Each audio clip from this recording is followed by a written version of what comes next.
ایاک نعبد و ایاک نستعین، ایاک نعبد ہم عبادت کرتے ہیں صرف تیری ہی، و ایاک نستعین اور ہم مدد چاہتے ہیں صرف تیری ہی اے اللہ۔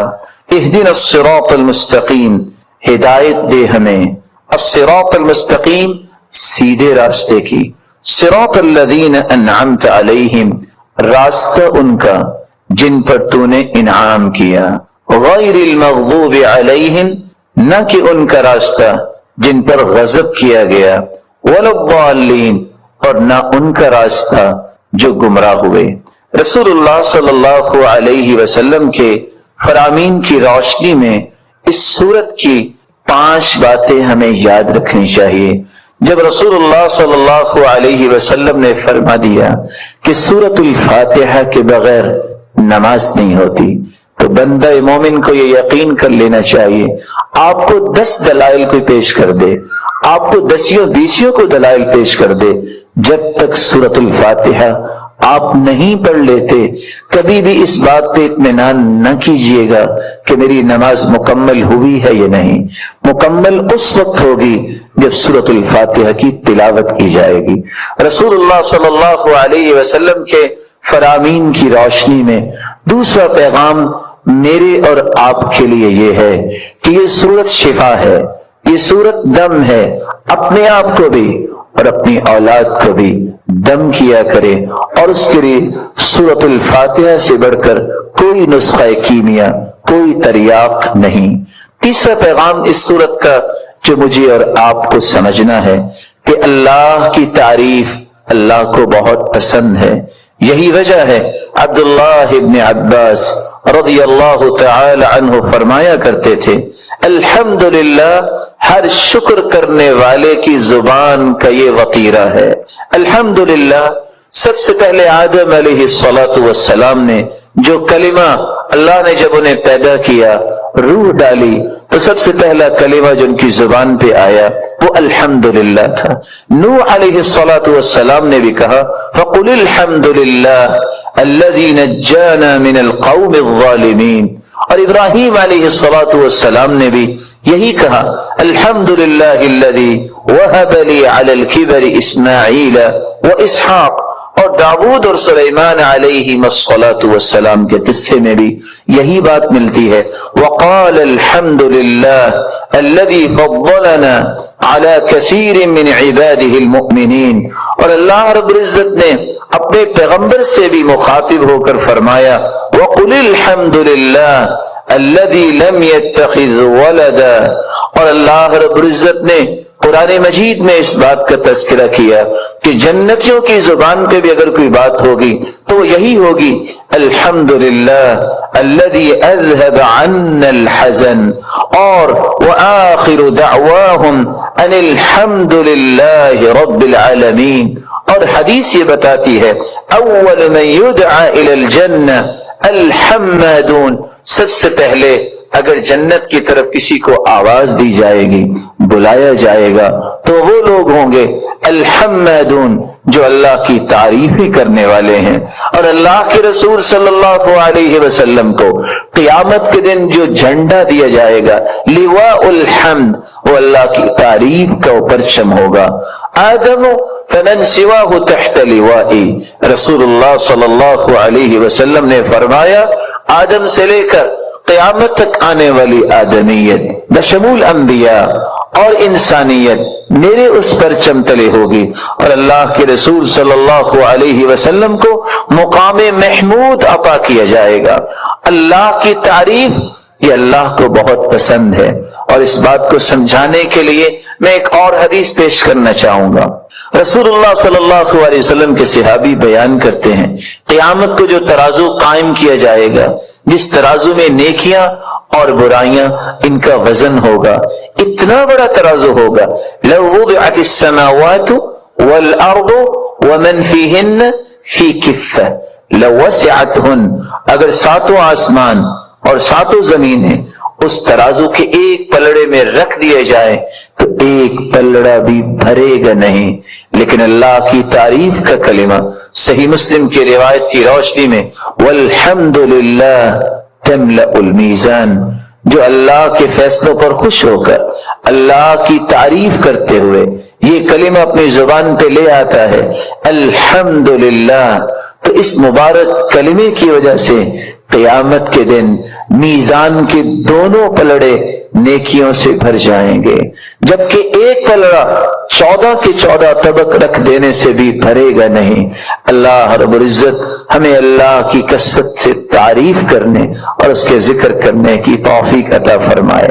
چوتھی نصیحت اور چوتھا پیغام اس سورت کا یہ ہے کہ ہم نماز کی ہر رکعت میں جب یہ کہتے ہیں ایاک نعبد و ایاک نستعین، اللہ تیری ہی عبادت کرتے ہیں اور مدد بھی تجھ ہی سے مانگتے ہیں، تو پھر کسی بندہ مومن کو اس بات کو بھلانا نہیں چاہیے۔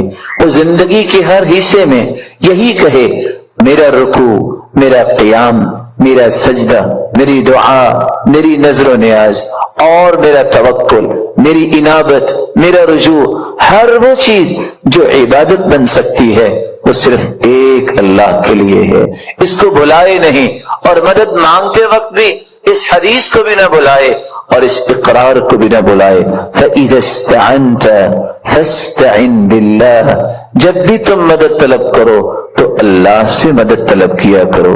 پانچواں پیغام جو بالکل بھلانے والا نہیں، اور یہ بہت خوبصورت پیغام ہے اس سورت کا، کہ جب ہم مانگتے اللہ تعالیٰ سے یہ ہیں کہ اللہ ہمیں صراط مستقیم نصیب فرما، اور یہ وہ صراط مستقیم ہے جو اللہ تعالیٰ نے اپنے انعام یافتہ لوگوں کو عطا کیا، اور انعام پانے والے لوگ کون ہیں؟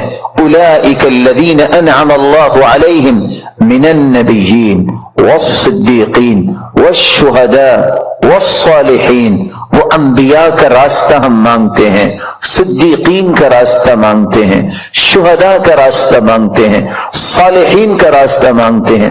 وحسن اولئک رفیقا، ان سے بڑھ کے خوبصورت رفاقت کس کی ہو سکتی ہے؟ زندگی کے اندر اللہ کی رحمت سے کبھی مایوس نہ ہو۔ جب بادل زیادہ کالے ہو جائیں، گھٹائیں چھا جائیں، تو پھر بارش بڑی خوبصورت برستی ہے۔ چھوٹے چھوٹے بادل زیادہ بارش نہیں برساتے۔ اللہ عز و جل کسی کو آزماتے نہیں ہے، یہ معمولی سی ایک تکلیف ہوتی ہے کہ صبر کرتا ہے کہ نہیں کرتا۔ اس طرح یحییٰ علیہ السلام کو یزید کے یہودی اپنے ڈیرے پہ لا کے ذبح کر دیتے ہیں۔ میں اور آپ سیدنا یحییٰ سے زیادہ عزت والے کون ہیں؟ پچھلی قوموں کھڑے کھڑے انسانوں کے سر پہ آرا رکھ کے چیر کے ٹکڑے کر دیتے تھے، ہمیں کیا تکلیف ہو رہی ہے؟ اللہ کا شکر ادا کرنا چاہیے۔ اور قرآن کہتا ہے کہ اللہ جل جلالہ فرماتے ہیں لا يفعل اللہ بعذابکم ان شکرتم وآمنتم وکان اللہ شاکرا علیما۔ اگر تم شکر کرو تو اللہ نے تمہیں عذاب کیوں دینا؟ اس کا مطلب یہ نکلا کہ شکر سے عذاب ٹلتا ہے۔ اور میں راز ایک اور آپ کے سامنے رکھ دوں، اگر مجھے اور آپ کو یہ راز سنبھالنا آ جائے تو اللہ میرا اور آپ کا کرم اور عزت ساری زندگی سنبھالے۔ انا عند ظن عبدی بی ان خیرا فخیر وان شرا فشر۔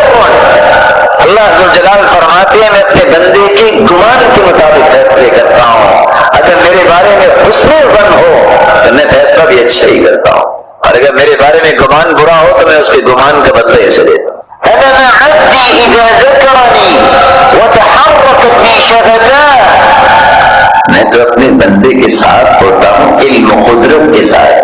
میرے بندے کے ہونٹ جب حرکت کرتے حرکت بعد میں ہوتی، میری رحمت کا نزول پہلے ہو چکا ہوتا ہے۔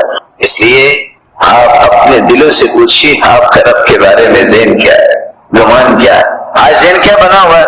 بس اگلے 6 مہینے ہم ہیں، پھر گئے، پوری زندگی ہم نے تو آنا ہی نہیں۔ اور کوئی بادشاہ ایسے بھی ہیں کہ بادشاہ ہوتا ہے، وہ کہہ بھی دیتے ہیں بس جی اب یہاں کس نے رہنا ہے، سارے گئے، مر جائیں گے تو رہیں گے، کوئی نہیں مرے گا۔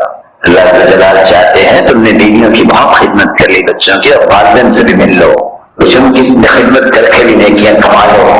اکیلے رہ کے عیاشی تو کر لی ہے اور عبادتیں بھی کی ہیں، ایک عیاشی، اس کو عیاشی میں بھی لفظ بول رہا ہوں، اردو پنجابی کا نہیں، ایک تعايش اور عیاشی وہ بھی ہے کہ آپ رشتے داروں سے مل کے زندگی گزاریں. یہ اصل زندگی ہے. المؤمن الذي يخالط الناس ويصبر على آذاهم خير من المؤمن الذي لا يخالط الناس ولا يصبر على آذاهم. وہ مومن اچھا ہوتا ہے جو رشتے داروں سے مل جل کے رہتا ہے, ان کی تکلیفیں بھی برداشت کرتا ہے. اس مومن سے جو اکیلا رہتا ہے اس کو کوئی تکلیف نہیں آتی, اس مومن سے بہتر نہیں ہو سکتا. رحمت کا جب میں مطالبہ کرتا ہوں اللہ تعالیٰ سے, آئیے اپنی بات کی طرف, تو میں اسلام اور ایمان کے ساتھ ساتھ میں اللہ عز و جلال سے رزق بھی مانگتا ہوں. قُلْ لَوْ أَنْتُمْ تَمْلِكُونَ خَزَائِنَ رَحْمَةِ رَبِّي إِذًا لَأَمْسَكْتُمْ خَشْيَةَ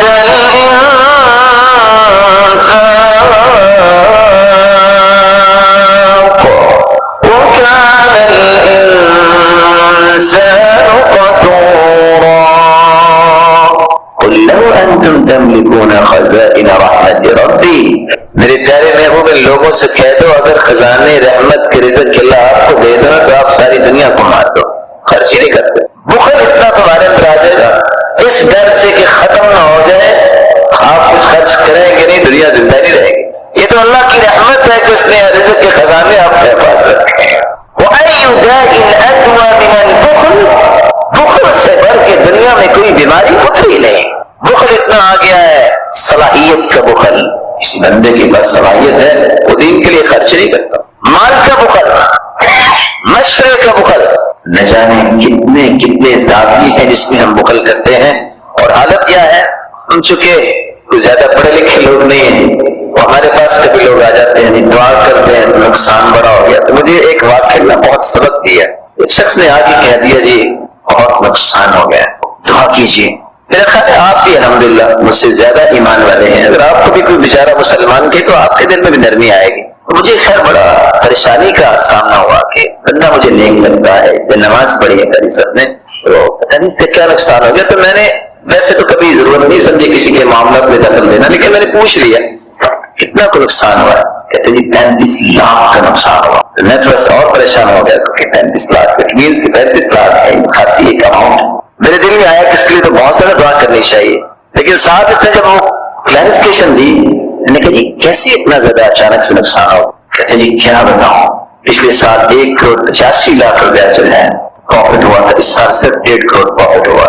لا الہ الا اللہ. میری پریشانی ریزالو کب ہوگی, یعنی اس بیچارے کو یہ پریشانی ہے کہ میری پروفٹ کی ریشو کم ہوئی ہے, اور کتنے لوگ ہیں جن کے پاس کھانے کے لیے کھانا نہیں. کتنے لوگ ہیں جو آج آپ یوٹیوب پہ جائیں اور کنکریاں بچے کھا رہے ہیں. کتنے لوگ ہیں جو ہے وہ گھر کا سامان پھینک کے جاتے ہیں وہاں سے رزق تلاش کر. اس لیے سیدنا علی رضی اللہ تعالیٰ نے کہا تھا دنیا میں پریشانی کا واحد ایک دور کرنے کا حل یہ کہ زندگی کو ضرورت سمجھ کے گزارو, خواہش سمجھ کے نہ گزارو.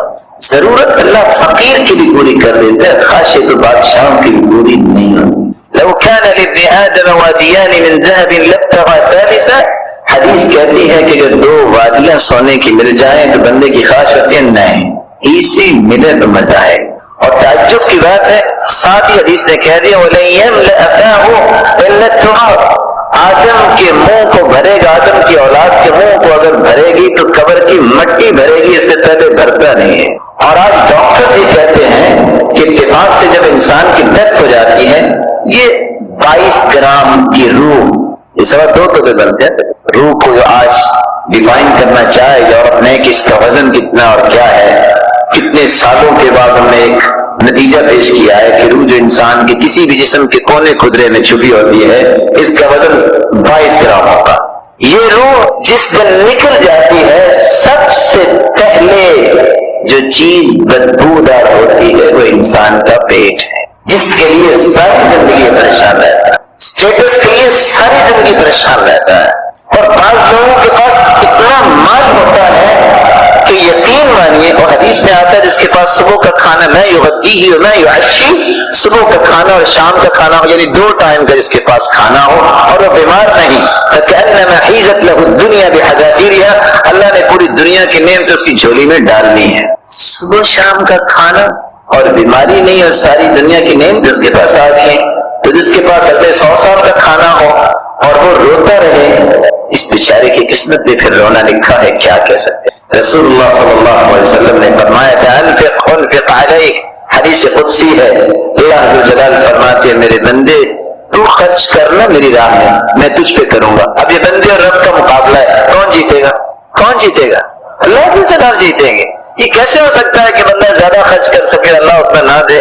وَأَنفَقْتُ مِنْ شَيْءٍ فَهُوَ يُخْلِفُهُ، آج ایک باپ بیٹے کو کہتے ہیں خرچ کرو جتنے چاہیے میں آپ کو دیتا ہوں، ایک طرف اللہ کہہ رہے ہیں کرو خرچ، اس لیے بلال سے کہتے ہیں انفق ولا تخش من ذی العرش اقلالا، بلال خرچ کرو، اللہ کے خزانوں کے ختم ہونے کا خوف تجھے نہیں ہونا چاہیے۔ اور سیدہ ام سلمہ سے کہتے ہیں لا تعی فیعی اللہ علیک، گن کے نہ دیا کرو اللہ بھی گن کے دیں گے۔ یہ حدیث سے پتہ نہیں کیوں میں اور آپ اور امام زہری کی بات سن کے پڑھ کے پریشانی ہو جاتی ہے۔ وہ کہا کرتے تھے دینار عندی کبعرہ، درہم و دینار میرے نزدیک صرف اتنے ہیں جتنا فضلہ ہوتا ہے جانور کا، اس سے زیادہ میرے سامنے اس کی قیمت ہی نہیں۔ لیکن آج مال تو بنا تھا انسان کی خدمت کے لیے، لیکن بیچارہ انسان اس کا خادم بن گیا، خدمتیں بدلا نہیں کرتے، ہمیشہ بیویاں ہی خدمت کرتی ہیں خامدوں کی۔ جو خامد تعاون کرے وہ تو سنت ہے، لیکن وہ تعاون سے بڑھ کے خدمت تک پہنچ جائے اور وہ کام جو عورت میں کرنے ہیں اس کے لیے ایک بڑا سا پولائٹ لفظ بولتے ہیں لوگ، کیا کہتے ہیں اس کو؟ اچھا انڈرسٹینڈنگ، غیر مرید نہیں، ماشاءاللہ تعاون میں حرج کوئی نہیں ہے، لیکن ہر ایک کی ایک ذمہ داری ہے اس کو پوری کرنی چاہیے۔ رسول اللہ صلی اللہ علیہ وسلم نے اس لیے صحابہ کرام کو اللہ عز و جل نے توکل سکھایا۔ پتہ نہیں یہ قصہ مجھے کتنا پیارا لگتا ہے اور میں بار بار ہی شیئر کرتا ہوں کہ قرآن نے صرف ایک لفظ بول دیا وَكَانَ أَبُوهُمَا صَالِحًا، بندہ نیک تھا، فوت ہو گیا، 2 بچے اس کے، 2 بچے ہیں اور خزانہ اس کا دیوار کے نیچے دبایا ہے۔ میرے رب کو اپنے پیارے بندوں کے فیوچر پلاننگ کا خود سے فیصلہ کرنا ہوتا ہے۔ کتنی اللہ کو محبت ہے کہ میرے بندے ضائع نہ ہو جائیں۔ ہم کہتے ہیں بچوں کا پتہ نہیں کیا بنے گا، کیا بنے گا، زیادہ سے زیادہ قبر بنے گی، وہ میری اور آپ کی بھی بنی۔ 1 ارب نیک لوگ جمع ہو جائیں صحابی نہیں بن سکتا، 1 ارب صحابی جمع ہو جائیں نبوت کا درجہ نہیں پا سکتے۔ اور قرآن کیا کہہ رہا ہے وَكَانَ أَبُوهُمَا صَالِحًا، باپ نیک تھا، جب دیوار گر گئی تو اللہ نے ایک نہیں 2 پیغمبروں کو، موسیٰ اور خضر علیہ الصلاۃ والسلام، ان دونوں نبیوں کو آرڈر دیا جاؤ میرے اس پیارے بندے کی اولاد کا خزانہ ظاہر ہو گیا تو ضائع ہو جائے گا، دیوار تم بناؤ مزدور بن کے۔ پلاننگ کی اللہ تعالیٰ نے۔ اور ابن کثیر لکھتے ہیں کہ موسیٰ علیہ السلام جب وہ چھڑاتے قوت تو تھی، وہ ایک لگا بیٹھے اس کو اور بندہ مر گیا، بندہ تو مر گیا، وہاں سے پھر دوڑنا پڑا۔ جب وہ مدین پہنچے تو ان کے پاؤں میں جوتی بھی نہیں تھی، پاؤں میں جوتی پھوٹ بھی تھی، کوئی جگہ بھی نہیں تھی رہنے کی۔ ایک لفظ بولا جاتا ہے جاب لیس، صرف اس کے پاس نوکری نہیں ہے۔ موسیٰ علیہ السلام کے بارے میں آپ کیا کہیں گے؟ نہ بیوی ہے، نہ بچے ہیں، نہ گھر ہے، نہ کھانا ہے، بھوک ہے اور پاؤں میں جوتی نہیں۔ اللہ تعالیٰ نے کیا کہا فَسَقَى لَهُمَا ثُمَّ تَوَلَّىٰ إِلَى الظِّلِّ فَقَالَ رَبِّ إِنِّي لِمَا أَنزَلْتَ إِلَيَّ مِنْ خَيْرٍ فَقِيرٌ۔ 2 بچیوں کو دیکھا کہ اپنے جانوروں کو پانی نہیں پلا رہی، باقی سب لوگ پانی پلا کے چلے گئے۔ پوچھا بیٹا کیا ہے؟ کہا ہم سے پتھر اٹھایا نہیں جاتا۔ آگے بڑھے، صلاحیت کو نیکی کے لیے استعمال کی، پتھر ہٹایا، پانی پلایا، واپس پاؤں جب چلے طور کے درخت کی طرف آئے، چھاؤں میں کھڑے ہو کے ایک دعا کر دی ربی انی لما انزلت الی من خیر فقیر، اللہ میں فقیر ہوں تیری رحمت۔ اللہ تعالیٰ نے 4 خوشخبریاں صرف 2 کلمات ہاتھ پہ دے دی. خوشخبری کیا دی؟ ابھی کچھ وقت نہیں گزرا، ایک بیٹی آئی کہ میرے باپ بلا رہے ہیں. ان ابی یدعوک، میرے باپ آپ کو بلا رہے ہیں. کیوں؟ لیجزیک اجر ما سقیت لنا، تاکہ آپ کو بدلہ دیں، آپ نے پانی پلایا. جب وہاں پہنچے تو صرف بدلہ ہی نہیں، اللہ تعالیٰ نے کیا دیا؟ سب سے پہلا پیکج تیار ہو رہا ہے، کانٹریکٹ سائن ہونے لگا ہے. ہمارے 1 سال کا کانٹریکٹ سائن ہوتا ہے، سوچتے ہیں پتہ نہیں اب اگلا ویزا لگے گا کہ نہیں لگے گا. بہت سارے 3 مہینے سے پہلے چیزیں روک لیتے ہیں. نہیں رک جاؤ، پتہ چل لگے گا کہ نہیں لگے گا. اور قرآن کیا کہہ رہا ہے؟ ثمانیہ حجج، کانٹریکٹ سائن ہو رہا ہے کہ 8 سال تک آپ میرے پاس کام کریں گے، کھانا بھی ملے گا، رہائش بھی ملے گی، اور 8 سال اگر کام کر لیں تو میں اپنی بیٹی کا نکاح بھی دوں. کھانے کا مسئلہ بھی حل، مکان کا مسئلہ بھی حل، 8 سال نوکری پکی ہوگی. اور ساتھ نبی کی بیٹی اللہ ذوالجلال نے نکاح میں دینے کی ایک خوشخبری سنا دی. نکاح ہو گیا، اس کے لے کے جو بھی چلے ہیں. ساتھ ہی اللہ ذوالجلال نے 5واں انعام نبوت کا تاج سر پہ سجا دیا. آج یہ آیتیں کن کے لیے ہیں؟ کن کے لیے آیتیں؟ مسلمانوں کے لیے ہے. میرا اور آپ کا تعلق اللہ سے جب مضبوط ہو جائے گا، اور میرے بھائی کسی چودھری سے انسان تعلق جوڑ لے، وہ نہیں چھوڑتا اپنی عزت بچانے کے لیے کہ میں کیسے پیچھے ہٹوں، لوگ کیا کہیں گے. تو میری رب سے جو تعلق جوڑ لے تو اللہ اسے ضائع کر دے. یہ کیسے ہو سکتا ہے کہ اللہ کو جلال کے وعدے جو ہمیں تو خلل آ جائے گا؟ اللہ سے بڑھ کے بھی کو وعدے سچی کرنے والا. اللہ پہ ایمان اور توکل اللہ ہمیں نصیب فرمائے. رحمت سے مراد جہاں رزق ہے، رحمت سے مراد بارش بھی ہے. اللہ کی جلال فرماتے ہیں وَهُوَ الَّذِي يُرْسِلُ الرِّيَاحَ بُشْرًا بَيْنَ يَدَيْ رَحْمَتِهِ حَتَّى إِذَا أَقَلَّتْ سَحَابًا ثِقَالًا سُقْنَاهُ لِبَلَدٍ مَّيِّتٍ فأنزلنا به الماء فأخرجنا به من الثمرات. اللہ جلال کی رحمت کو نازل کرتے ہیں. وهو الذي ينزل الغيث، اللہ جلال بارش کو نازل کرتے ہیں. وينشر رحمته، اور اپنی اس رحمت کو دنیا میں پھیلا دیتے ہیں. ہریالی جب آتی ہے لوگوں کے چہروں پہ بھی شادابی آ جاتی ہے، تازگی آ جاتی ہے. تو میں اور آپ جب اللہ تعالیٰ سے رحمت مانگتے ہیں تو اسلام بھی مانگتے ہیں، ایمان بھی مانگتے ہیں، رزق کی فراوانی بھی مانگتے ہیں، اور بارش بھی مانگتے ہیں. اور وہاں ہم ہر قسم کی آزمائش سے حفاظت بھی مانگتے ہیں. قُلْ أَفَرَأَيْتُم مَّا تَدْعُونَ مِن دُونِ اللَّهِ إِنْ أَرَادَنِيَ اللَّهُ بِضُرٍّ هَلْ هُنَّ كَاشِفَاتُ ضُرِّهِ أَوْ أَرَادَنِي بِرَحْمَةٍ هَلْ هُنَّ مُمْسِكَاتُ رَحْمَتِهِ قُلْ حَسْبِيَ اللَّهُ عَلَيْهِ فَلْيَتَوَكَّلِ الْمُتَوَكِّلُونَ.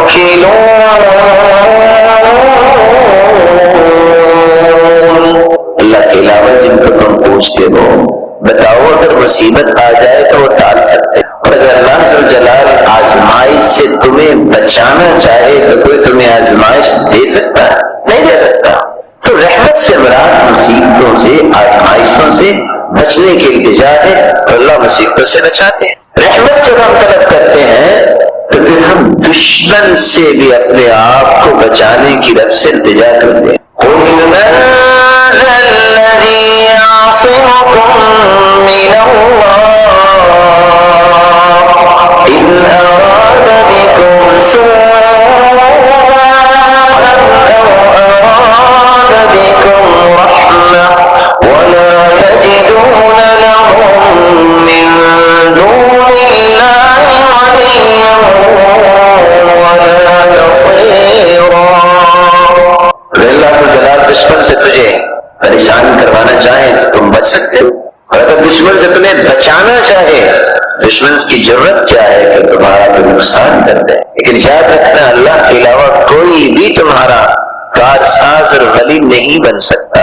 اس لیے اللہ جل جلالہ کی محبت، اللہ جل جلالہ سے حسن ظن، اللہ جل جلالہ کے توکل، اس کے ساتھ تعلق جوڑنا اس کو کم نہیں کیجیے گا. قرآن مجید یہ بیان کرتا ہے کہ رحمت سے مراد صرف دشمنوں سے بچاؤ نہیں، بلکہ رحمت سے مراد اللہ جل جلالہ کی محبت بھی ہے. اللہ جل جلالہ کی وہ خصوصی محبت ہے جس سے انسان کی زندگی میں لذت آتی ہے. اس کو پریشانیاں کبھی پریشان نہیں کرتی، بڑے سکون سے اپنی زندگی گزارتا ہے. آپ نے بعض لوگوں کو دیکھا ہوگا ان کے پاس کچھ نہیں ہوتا لیکن ان کے چہرے پہ اتنی مسکراہٹ ہوتی ہے کہ پریشان لوگ ان سے ملاقات کر کے پریشانی ختم کر بیٹھتے. یہ ان کے دل میں ایک خاص قسم کی اللہ تعالیٰ نے رحمت ڈالی ہوئی ہے. اس لیے سفیان ثوری کہا کرتے تھے لو علم الملوک ما فی ایدینا لجادلونا بالسیوف. اگر بادشاہوں کو پتہ چل جائے نا ہمارے دلوں میں سکون کتنا ہے دین کی وجہ سے، تو یہ تلواریں لے کے ہمارے پیچھے دوڑے. یہ سکون ہمیں تو ملے گا پھر بھی ان کو نہیں جب تک یہ عبادت نہیں کرے. یہ خاص سکون جو ہے یہ اللہ تعالیٰ کی رحمت ہے.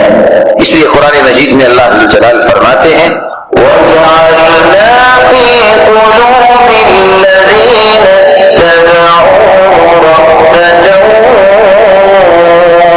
وَرَحْمَةً. جنہوں نے اتباع کی، جنہوں نے پیروی کی، اللہ کے احکامات مانے، اللہ نے خاص قسم کا سکون ان کے دل میں رکھ دیا ہوتا ہے.